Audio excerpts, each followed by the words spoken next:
Hey there. Um, Sorry, I don't know how to pronounce your first name. I think it's Moshe. Moshe? Not sure. I just want to say you're right on track. You've got it figured out. That's the magic key. It's love.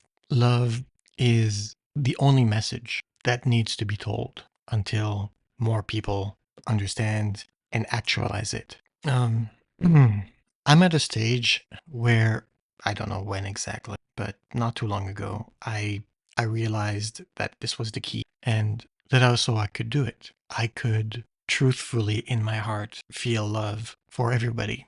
That there's no such thing as an enemy.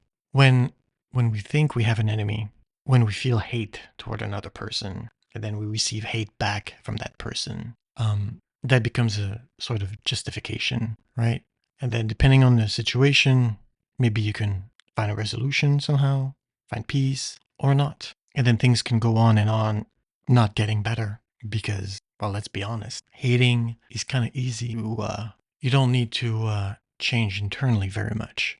You're just as is, so to speak. So then you can just keep hating that person. And you mentioned in your video, all these factions, how they would disagree with one another.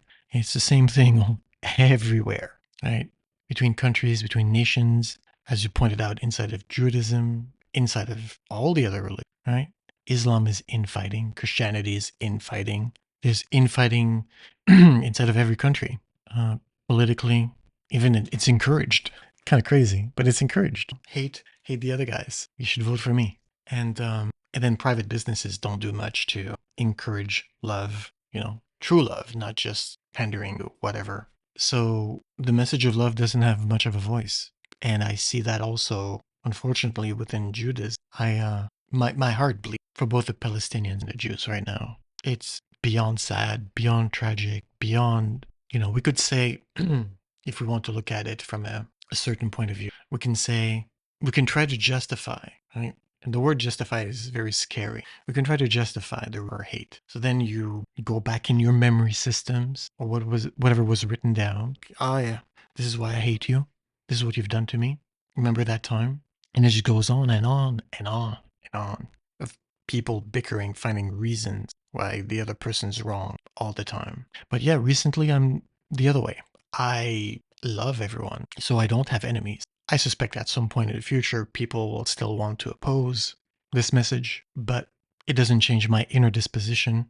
For many years, I was, you could call, just a regular guy in that specific sense. Kind of weird in other ways, but specifically in that sense, like everybody, got into fight, disputes, misunderstandings, and responded with whatever emotion bubbled up at that time. Just like if I hit you hard enough with my powerful emotions, I'm gonna make you change the way I want, roughly speaking. And even within my close circles, this didn't really work. Many years of, I would call it, struggle with a lot of relationships. When this change occurred, things are different. Things are completely different. It's very easy when you have an enemy to let go of that rule, to become unloving and unkind. But it's just as easy to go the other way. And I'll tell you the same way I tell everybody. The core principle is love everybody, everywhere, all the time. And you can disagree with that all you want. I'll tell you why that is. God has set up laws by which to organize the world and people. We know that, right? There are all these religious traditions that are all coming in with their own, variation on the laws. But when you look with your own understanding very deep in these questions, there are very few laws that God cannot break. Right? We know that He's miraculous. He can do many, many things. But one thing He cannot do is touch our free will. Because the entirety of what we're doing here is the wisdom of our free will. How are we going to use our free will? And so in the garden, we got tempted and we failed that test. And so we acquired the knowledge of good and evil. And good and evil, roughly speaking, is a trap, right? When you have the knowledge of good and evil, you must avoid all the evil and only do the good. And this is really, really hard because you might know what you should do, but can you do it consistently all the time? Can you only do good and never do evil? That's a tall order. And the knowledge of good and evil is what gives us consequences or karma, or I'm sure you have other terms for it. The essence is with knowledge of good and evil, you are subject to the law of consequence, and you must at all times do good and not do evil. And so what that means is you must use your free will to always make those decisions. That's very. And if we look a little bit higher, we see that this all falls under the choice of free will to choose what is good and what is evil. So you must be perfect in all of your choices, otherwise consequences. The other choice with free will is that you don't choose. You just love everything, including your enemies, including things that are displeasing, no condition. So you have this alternative, which is the law of love. And the two are separate. So under the law of free will, you can choose. Do you want good and evil and justice and consequence and all that it entails, all that difficulty? Or do you want the law of love, which in its own ways, from before I can understand, it's difficult to even imagine, like, how can you love everybody? How can you love your enemies, you know? And it sounds impossible, but it's not. In fact, I think when you understand what it's like, it actually is very. So the choice of free will is which law do you want? Do you want the law of consequence or do you want the law of love? And the law of love has another very specific, I mean, it does an incredible amount of good for personality and for wisdom and so forth.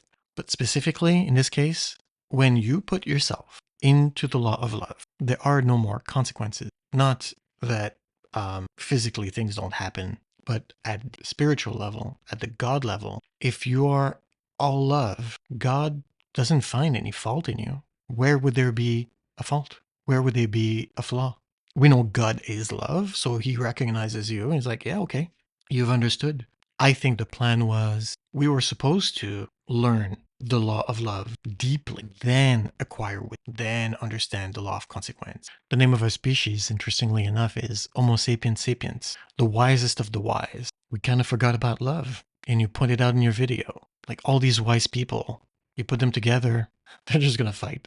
They're just gonna infight and fight and fight, and nothing's gonna get done. But you put all these people under the law of love, that they each come, right? Every single person comes to their own understanding that they must love everything, everywhere, all the time. And that's the default. Then they will agree. They will just simply find the way. It's just going to work, right? So I want to commend you for having done that first part of the journey, for figuring it out that the one you're waiting for is already here. It's you. It's every one of us. Every one of us has to go through that process to understand and to make a small motion, small move, step by step, until one day, hopefully, not too far away, your heart becomes fully of love and you do not have enemies. Because why would you? I mean, even if somebody were to try to hurt you and you truly love them, do you think that's going to last a long time, that opposition? It's only when we're opposed inside of ourselves then those external opposition become dangerous. So that's it. It's up to you to be graceful and full of love and to give that love over and over and over endlessly to everybody, everywhere, all the time. And it doesn't feel like anything special. It just feels like that's the way it should be. So good luck, my friend.